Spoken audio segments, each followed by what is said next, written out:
मेरे प्यारे भगवान को मंदिर में कैद करके मत छोड़ दो कि अच्छा अब बाकी बेईमानी तो मैं कर ही सकता हूँ, यहाँ थोड़ी भगवान मुझको देख रहे हैं। पर आज की ये बात पल्ले बांध लेना, तेरे अंदर भी वो है, तेरे बाहर भी वो है।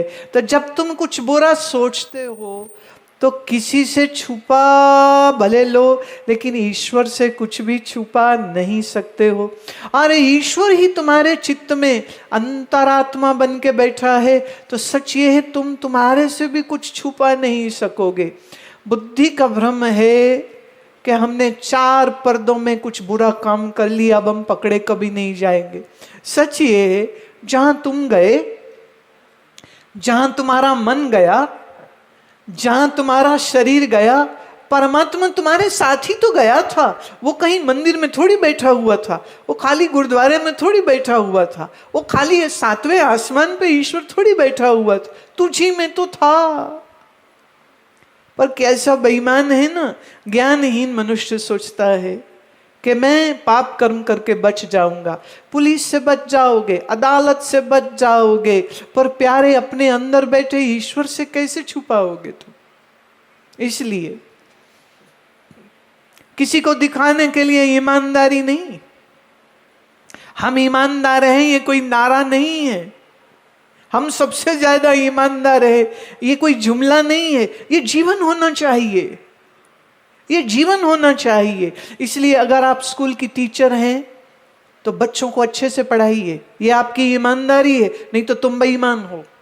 अगर आप डॉक्टर हो तो मरीज को धोखे में मत रखो और बेजरूरी टेस्ट मत कराओ कमीशन खाने के लिए। डॉक्टर हो तो ईमानदारी से मरीज का आप इलाज करिए, ये आपका कर्तव्य है, क्योंकि तुम्हारे ही बैठा अंदर ईश्वर देख रहा है तुमको, तुम क्या कर रहे हो।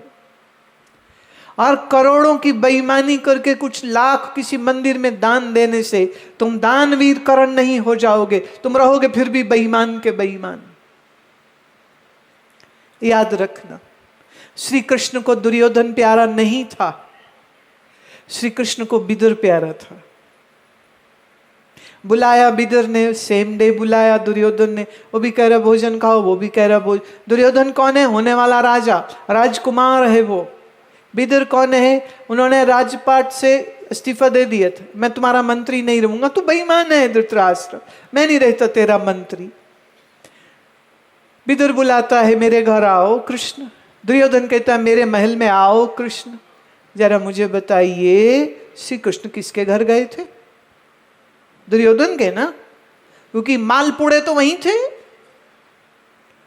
बढ़िया खाना पीना तो वहीं था, महल वहां था, रेशम की गद्दे थे। कहां गए श्री कृष्ण हमारे? बोलो। वो विदुर के घर गए। अब मैं आपसे सीधे सीधे सवाल पूछती हूं, तुम दुर्योधन बनना चाहोगे कि विदुर? मैं उस दुर्योधन और उस विदुर की बात करूंगी ना तो तुम कहोगे उनकी कहानी कह रहे, हमको क्या लेना देना। ना ना ना, मैं आपकी बात कर रही हूं। आप दुर्योधन बनना चाहोगे कि विदुर? दुर्योधन मतलब ताकत है, सत्ता है, महल है, रुपया है, पैसा है, पर कृष्ण नहीं है, कृष्ण का प्यार नहीं है। विदुर के पास साधारण घर है, दिल में भक्ति है, मन में भाव है, बुद्धि में ज्ञान है, और श्री कृष्ण का प्यार है, और श्री कृष्ण का आशीर्वाद है। और आज हजारों सालों के बाद हम विदुर और उसकी पत्नी विदुरानी और श्री कृष्ण की उस प्यार, उस मोहब्बत, उस भक्ति की बात को याद कर रहे। दुर्योधन का नाम आज भी आता है तो लगता है ये तो दुष्ट आदमी था, बड़ा ही दुष्ट था। विदुर का नाम सुनते हो तो कहते भक्त आदमी था। दुर्योधन को आज भी गाली पड़ रही है। हम विदुर बने, हम ज्ञान को तरजीह दें, हम प्रेमा भक्ति को जगह दें, हम दिखावे को जगह न दें, हम झूठ को, पाखंड को, धोखे को जगह न दें अपने जीवन में। याद रखना इस बात को, जिसके हृदय में प्रेम है, जिसके हृदय में भक्ति है, जिसके हृदय में ज्ञान है, उसका तो दुनिया में कोई बाल भी बांका नहीं कर सकता।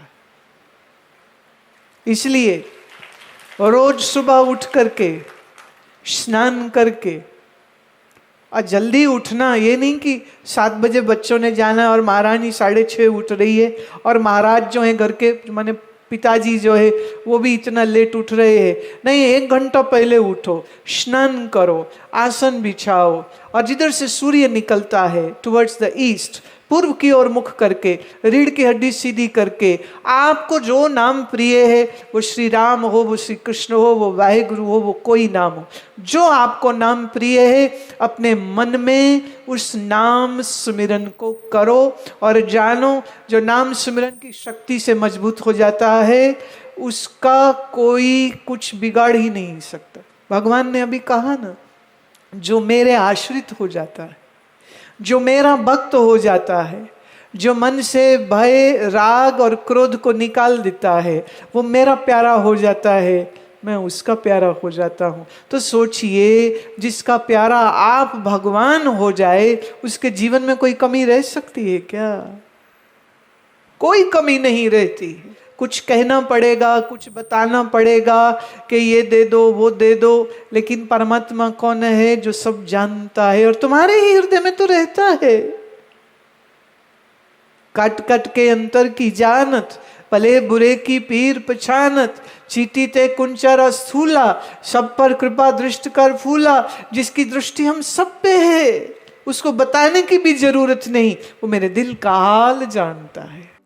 जो मेरे दिल का हाल जानता है, उस परमात्मा को मैं क्या हाल सुनाऊं अपना? वो सब जानता है, वो सब जानता है। सो डायरेक्ट न्यू जर्सी से पठानकोट में आकर के अपने इस ईश्वर की रचाई लीला को देख रही हूँ, क्योंकि मन में तुम्हारे ख्याल दिया उसी ने, और मुझे याद कराया उसी ने, और हाथों में बल दिए उसी ने, और मिल करके इतना सुंदर ये आयोजन जो आप सब प्रेमियों ने मिल करके रचाया है। तो ये तुम्हारे दिल के हाल वो जानता नहीं, तो इससे बड़ा प्रमाण और क्या हो सकता है? बोलो। इसलिए कभी इस मन में अपने ये संशय मत रखना, कहा है हम तो दुनिया में अकेले, हमारा कोई नहीं।